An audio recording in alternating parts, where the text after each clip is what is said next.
The following video reaction contains statements pertinent to the film. Viewer discretion is advised. Overprotective parenting in a kung fu flick? Who would have thunk it? Daggers 8, up next on Lone Wolf and Cub.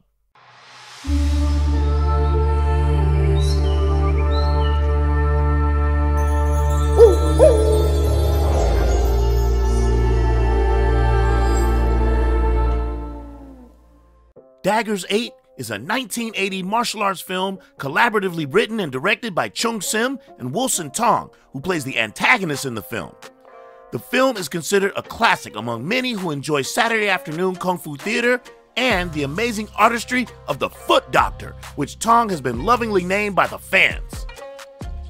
Our story revolves around the grandson of a wealthy lord, Chu Chi Chung, played by Ming Yu Man.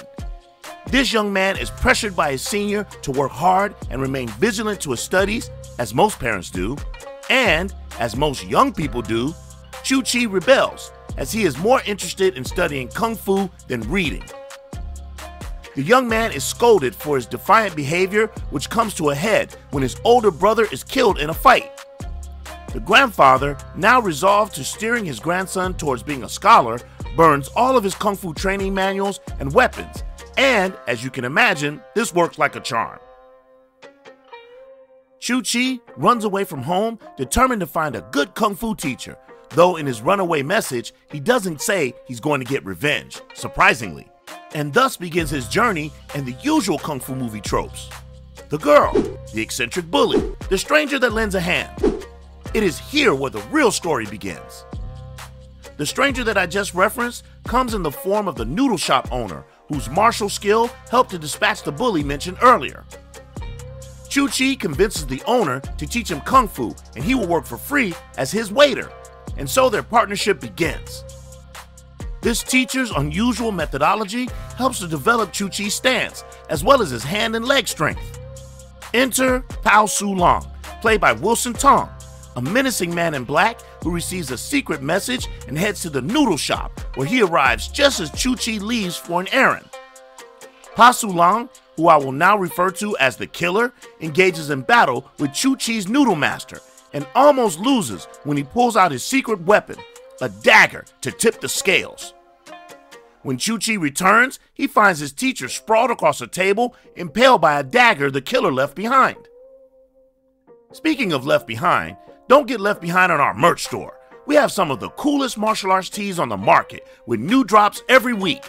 Don't forget to use the code Kung Fu at the checkout for a discount. And now, back to the review. When we next see our hero, he is walking a trail when he is accosted by two bandits who attempt to rob him. This attempt is interrupted by another do-gooder who intervenes on his behalf, but is not so keen on taking Chu Chi as his student. Eventually, he gives in, and this do-gooder focuses his students' training on somersaults and acrobatics. And again, the Killer happens upon the do-gooder while he is out for a stroll, and Chu Chi is nowhere to be found. A fight ensues, and Chu Chi's latest teacher gets used like a pincushion. This pattern continues throughout the film, and is rather predictable at this point, but somehow I wanted to keep watching, as my curiosity for who the next instructor would be, what techniques would they teach, and why they were being picked off were in the back of my mind, though I had a pretty good idea. Daggers 8 is a follow-the-bouncing ball type of kung fu movie in that it leaves very little to the imagination. It's fairly obvious what is happening, and for anyone who has an IQ above 30, the writing is pretty much on the wall. And yet, there is enough there to make it fairly enjoyable, despite the apparent direction of the story. The lead, Meng Yu Man, is nothing special. He has a bit of charm akin to Ricky Ten Ten Chi, but he doesn't light up the screen in the same way, which is probably why his filmography is pretty light. His martial skill is not bad in the film, but I credit that to Wilson Tong's choreography. I will say that he is a superb acrobat who doesn't need stunt doubles for his scenes, which is great.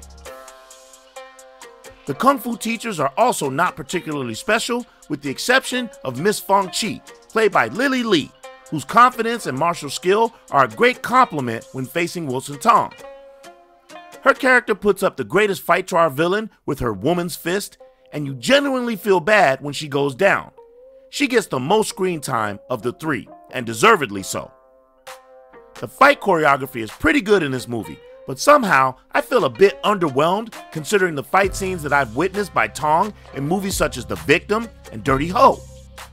The cadence is a bit slow for some strange reason, especially since 1980 was the beginning of a faster choreography trend, but overall, it's decent. The ending, as to the killer's motivations, is, as I said, predictable, but the writers attempted to throw in a twist that goes unexplained and essentially ruined the plot point. But as an avid martial arts movie watcher who is hungry for the foo, I forged ahead and got to see a fairly decent final fight with a clever trick that pays off in the end. Overall, Daggers 8 is an enjoyable film that you can come back and revisit from time to time. Decent choreo, good acrobatics, predictable plot, cheesy dialogue, and a few minor editing issues, and yet I will still give it 6 picks. Well, that's all for now. Tell us how you feel about Daggers 8. Comment below and let us know.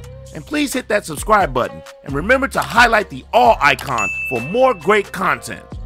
On behalf of myself and the rest of the crew, this is OG Ant signing off. Peace and what's up?